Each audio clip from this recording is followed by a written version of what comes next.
संजय राऊतांच्या बहुप्रतीक्षित पुस्तक प्रकाशन सोहळ्याचं आज प्रकाशन होणार आहे आणि या पुस्तक प्रकाशन सोहळ्यापूर्वीच पुस्तकातील काही उल्लेखांची सध्या राजकीय क्षेत्रामध्ये भलतीच चर्चा रंगलेली आहे। राऊतांनी या पुस्तकामध्ये नरेंद्र मोदी आणि अमित शहा यांच्यासोबत काही खळबळजनक दावे सुद्धा केलेले आहेत आणि या गौप्यस्फोटांमुळे वातावरण चांगलंच ढवळून निघालेलं आहे। पाहूया एक रिपोर्ट।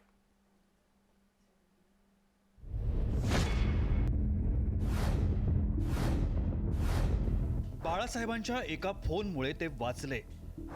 शिवसेना प्रमुख खंबीरपणे मोदी शहांच्या मागे। नरकातला स्वर्गवरून पृथ्वीवरील राजकारण तापलं। गुजरातचे तत्कालीन मुख्यमंत्री नरेंद्र मोदी आणि तत्कालीन गृहराज्यमंत्री अमित शहा यांना शरद पवार आणि बाळासाहेब ठाकरे यांनी कायद्याच्या चौकटीबाहेर जाऊन मदत केली असा गौप्यस्फोट संजय राऊत यांनी त्यांच्या नरकातला स्वर्ग या पुस्तकात केलाय। हे पुस्तक राऊतांच्या ईडी कोठडी आणि आर्थर रोड जेल कारावासातल्या एकूण अनुभवाबाबतचं आहे। खासदार संजय राऊतांनी जुन्या अनेक आठवणींना उजाळा देत खास करून मोदी शहांना बाळासाहेबांनी पक्षभेद विसरून कशा प्रकारे मदत केली होती याचा पाढाच वाचत आपण या गोष्टींचे साक्षीदार असल्याचा दावाही राऊतांनी केलाय। पुस्तकात कोणकोणते खळबळजनक दावे आहेत आपण पाहूया। मोदी गुजरातचे मुख्यमंत्री असताना केंद्रात यूपीएचं सरकार होतं। मोदी विरुद्ध केंद्र असा संघर्ष सुरू होता। गोध्राकांडात सीबीआय चौकशीचा ससेमिरा मागे होता। अनेक पोलीस अधिकारी अमित शहा यांना तुरुंगात जावं लागलं होतं। चौकशीची बंदूक मुख्यमंत्री मोदींपर्यंत येऊन पोहोचली होती। मोदींना अटक होईल असं वातावरण निर्माण झालं होतं। लोकशाही मार्गाने निवडून आलेल्या मुख्यमंत्र्यांना तुरुंगात टाकणं योग्य नसल्याचं मत पवारांचं होतं। पवारांच्या भूमिकेला अनेकांची मूक संमती, त्यामुळे मोदींची अटक टळली। शिवाय आपण बऱ्याच काही गोष्टी लिहू शकलो असतो, पण त्या लिहिल्या असत्या तर सध्याच्या राजकारणात आणखी एक नवं वादळ निर्माण झालं असतं असा मार्मिक टोलाही राऊतांनी लगावलाय। नरेंद्र मोदी यांनी माननीय शरद पवार साहेबांशी वारंवार चर्चा केली आणि विनंती केली हे मला माहिती आहे। वारंवार मेरा खास आदमी है, आप मदत करो, मेरा खास।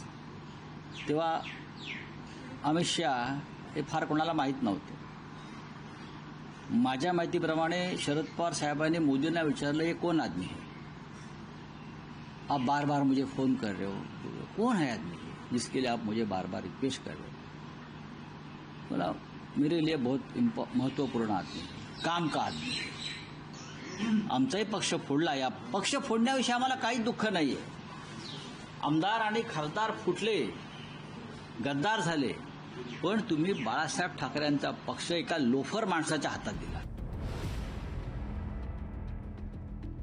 तर विरोधकांनी राऊतांच्या या पुस्तकाची चांगलीच खिल्ली उडवली आहे। मुख्यमंत्री देवेंद्र फडणवीसांनी संजय राऊत खूप मोठे नेते आहेत का असा उपरोधिक टोला लगावलाय। तर नितेश राणेंनी राऊत तुरुंगात असताना कोणाला आणि किती शिव्यांची लाखोली वाहिली असा उलट सवाल केलाय। मी कादंबऱ्या वाचणं कधीच सोडलेलं आहे। कथा कादंबऱ्या आणि बालवाङ्मय वाचायचं माझं वय राहिलेलं नाही, त्याच्यामुळे असल्या गोष्टी मी वाचतो। त्यांनी असंही म्हटलंय की त्यांचं सोडून द्या तुम्ही, ते कोण आहे, ते कोण खूप मोठे नेते आहेत का? हे पुस्तकामध्ये काही पानं कदाचित राहिली असतील लिहिलेली, कारण का संजय राजाराम राऊत हे वैयक्तिक जेलमध्ये असताना किंवा केस चालू असताना उद्धव ठाकरे आणि त्यांच्या कुटुंबाला ज्या ज्या शिव्या दिलेल्या आहेत, जी नावं दिलेली आहेत, त्याचा उल्लेख त्या पुस्तकामध्ये करायचं विसरलेले आहेत। त्याची आठवण कदाचित ज्यांच्या समोर त्यांनी शिव्या दिल्या, जेलमध्ये असताना उद्धव ठाकरे ती जी काय लायकी सातत्याने ते काढायचे दुसऱ्यांच्या समोर, त्याची जी माहिती काय आमच्यापर्यंत त्या लोकांनी दिलेली होती, त्या बाबतीमध्ये उल्लेख करा ना। छगन भुजबळांनी आपण 1992 सालीच शिवसेनेला जय महाराष्ट्र केला म्हणत कानावर हात ठेवलेत। तर संजय शिरसाटांनी वास्तविकता मांडायला हवी होती असा टोला लगावलाय। मी काय ते पुस्तक वाचलेलं नाही, म्हणजे ते अजून ते आलंच नाही मला असं वाटतं। मी शिवसेना सोडली 92 सालामध्ये, त्याच्यामुळे मला नक्की काय त्याच्यातलं काहीही ऑथेंटिक अशी माझ्याकडे काही माहिती नाही।